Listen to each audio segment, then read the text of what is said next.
Exactly, and looking then at the target market, I mentioned already about the over 1,200 subscribers that we got, and how many of those are actually still subscribing to those insiders.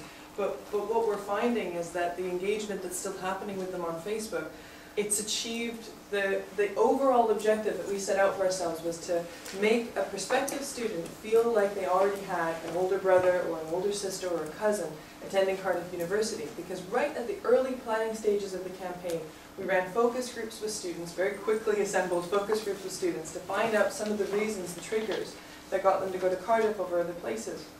And they had all said that they were considering all these other institutions and that Cardiff came up on top because they had somebody on the inside who could tell them all the great things about the student experience, about the accommodations, all the stuff that doesn't generally go into the registrar speak that ends up on the front pages of the website. And that's exactly what we ended up doing with these Facebook students. And they know for a fact that they've got students who've been engaging with them through Facebook, showing up to start in the fall and in the next few weeks, that are going to be seeking out our insiders and thinking of them as kind of student ambassadors, as their first found friends, starting at the university. And those insiders are very excited about that. So it's growing a genuine community rather than just a bunch of marketers pulling the puppet strings.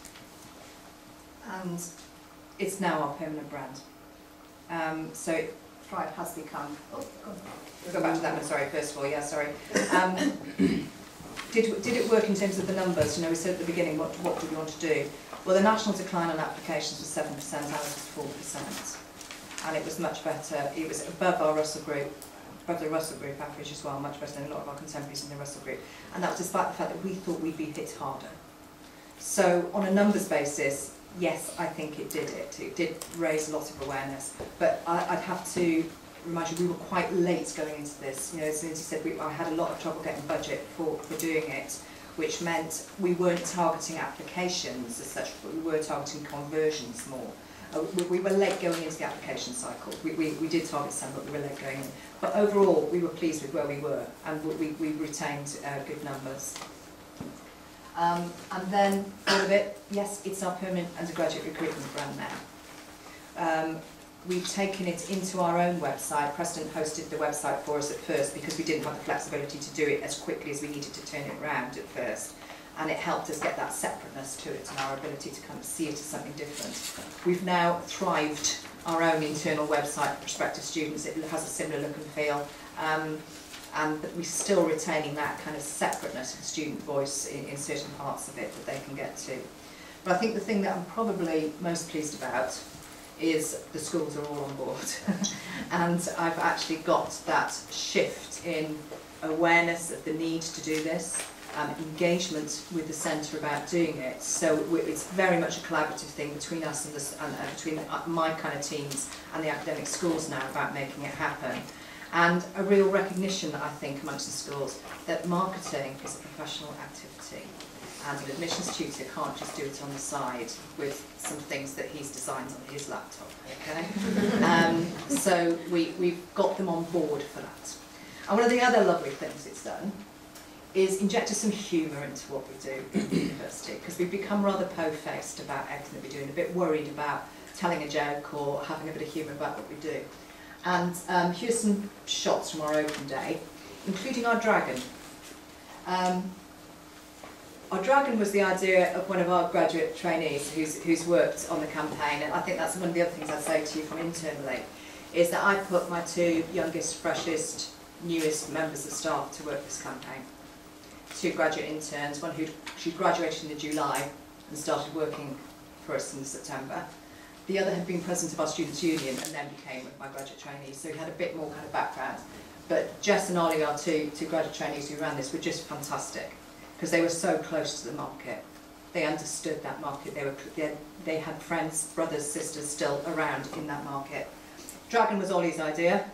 He said, you know what, I think in the Student Union they've got the dragon costume, which goes out with the rugby team and on various events. He said, but you don't use anything like that in the university. Why don't we use it for open day? Why not? So inside that dragon was some poor student sweating away. And we just had a photographer going around taking lots of photographs of the dragon with students, and they loved having the photograph taken with him. And we were posting them up on Facebook, they were posting them up on Facebook, they were tagging, they were saying they were at Cardiff University, and suddenly we had something that people just kind of went, oh, I want to be part of that, and we had it all going on around the open day. Exactly. So it was fabulous, actually. And then Precedent, we built a different homepage template for the Thrive website for Open Day, so that all these pictures that were being taken by the student journalists and uploaded to Facebook were feeding directly from Facebook onto the homepage of the Thrive website. So that if you went to the Thrive website, if you went to the Facebook presence for Thrive, you were seeing these pictures just pouring in. And so it was like people who couldn't go to the open day got to see what it looked like, what the buildings looked like, the activities that people were doing. And I think the best result of all, and it's the reason why I still object anytime anyone questions the value of social media and the return on investment from it, and I say if you don't see the return on it, you're not doing it properly, is a post like this. So this isn't us, this isn't our presence. Danielle Young shared Cardiff University's Thrive photo. Love in Cardiff was ruddy. Out of their cog. Out of their cog. Which is Welsh for excellent. And 12 people like this, and then all the comments coming through. And almost every picture, especially of the dragon, had people tagging themselves, sharing themselves. And this is the way to do social media. It's not to try to put the content up yourself, it's to try to inspire people to want to post their stuff and share their photos and share their experiences. That's what it's there for. But that is essentially the presentation. We've got about 5 minutes left for questions, about maybe 8 minutes I think for questions if anyone has any. Yeah. Yeah, I'd like to know how you identified who the student advisors were going to be, the insiders, sorry, and what sort of advice and training you offered them. Well, we, Precedent suggested some criteria, and I know that the university developed it further, but our initial criteria was that they had to be, I'll start superficially, they had to be attractive but not intimidatingly attractive.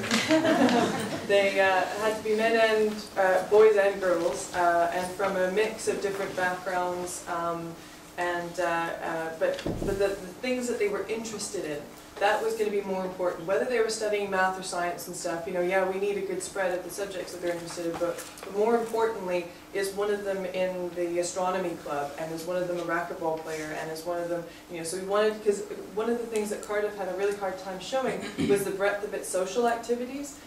Because if you look at the list of social activities for Cardiff, there are over 100 of them, and so it's a pretty boring thing to see on a web page. Whereas if you can subscribe to one of the insiders, like Kat, for example, that girl that I showed the example of, she's on the rowing team, she's on the girls' hockey team, she also has a piloting license. You know, she's just a really interesting person. So that was the other piece of criteria, is they had to be interesting, they had to be the kind of people who like to think out loud, who would be okay with opening up their lives and seeing everything that's going on behind the scenes. And then I know we used our student agents. We've got a student staff agency, and we use them we advertise through them. And my 2 graduate interns interviewed them and told me whether they were the kind of people they would connect to. That's basically what we did. I did the Facebook training with them, where I had to show them how to do the privacy settings and all that sort of thing, and you just knew instantly you had the right group of kids, because everything you said, they were nodding, they were smiling, they were, you know, saying other things, they were building on it. They instantly added all of each other on Facebook before I'd even walked in the room. And then they asked me if they could add me, and I said, no, I need to show you my profile to like show you how this privacy setting works. And the second that the session was over, they're like, can we add you now? That's the kind of student. We had to consider, there was one issue for us, which we had to have a Welsh speaker. That was a slight issue for us. We had to make sure we had at least one Welsh speaker amongst our students. So that was the only one that was kind of a bit artificially engineered, where we actually had to go to the School of Welsh and say, can you suggest a couple of students who might be interested in doing this for us? Other than that, it was purely whoever put themselves forward. Any other questions? How many 1,200 applied? The 1,200 subscribers, we haven't, I can't tell you because we haven't tracked it. You'd have to analyse the data, because Yeah. all you can find out from subscribers is you can't actually see their profiles. Right. You can only see whatever they've made public through the profile. So you can see their first name, last name, and photo. So to figure that out, you'd have to cross-reference it against the application. We had to make a decision in running the competition whether we were going to check every entry, were they a Cardiff applicant, because they, in order to win the final prize, they had to have accepted a firm offer from Cardiff. That was the deal to win, to be in the final. But if we tried to track that at the initial entry stage, I could have tied up staff for months and months. So they had to put their UCAS number in. It was a fairly simple entry conditions, and we basically said we'll check towards the end. We'll get, people had to tick terms and conditions to say they were that. They did have an offer from us that they fulfilled the terms and conditions.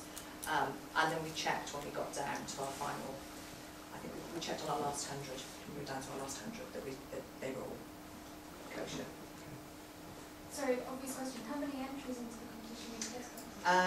We had about 1,800 initial expressions of interest and sort of initial things, and then we whittled them down stage by stage. So we ended up with, I think it was 650 firm entries, and we were then keeping a balance between how many do we keep in and how many do we drop off, because we wanted to keep enough in, because we were in the conversion rate here. We didn't want to drop people who were still interested in us. So we were having a careful kind of balancing at each round, about taking through about 60–70% from round 1 to round 2, same between round 2 and round 3, and then we had a big, round 3 was hard work for them. They had to make the videos. So in round 3 they kind of self-edited themselves out if they weren't interested.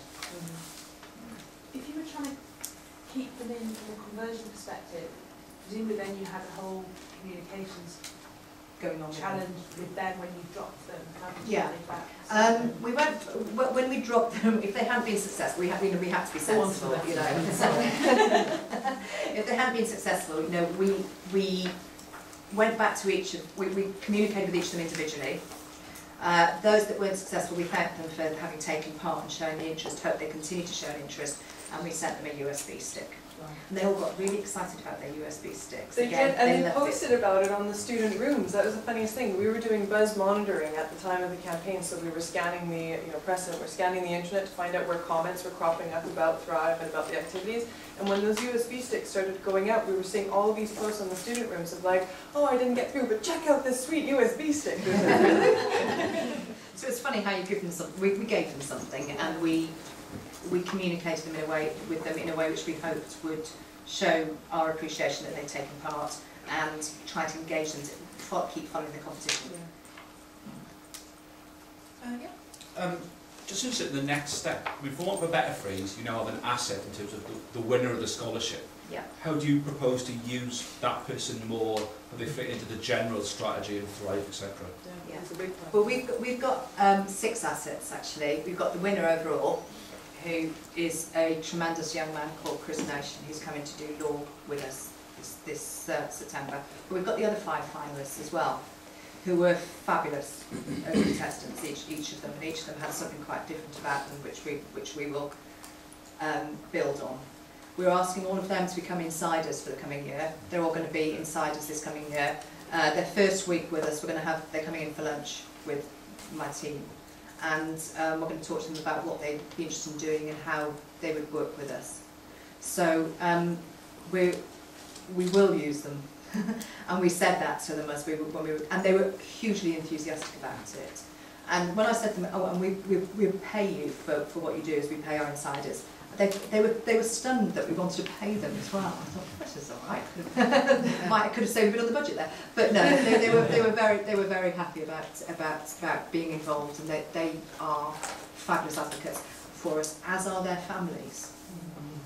And I think that we don't underestimate the power of that as well. About the family and the school endorsements, the schools that those have come from, are now major school contacts for us. And amongst that group, particularly that group of 6 finalists, there were a couple of schools there that we've been finding it hard to get in through the door of, and clearly we're in the door there now with them, big time.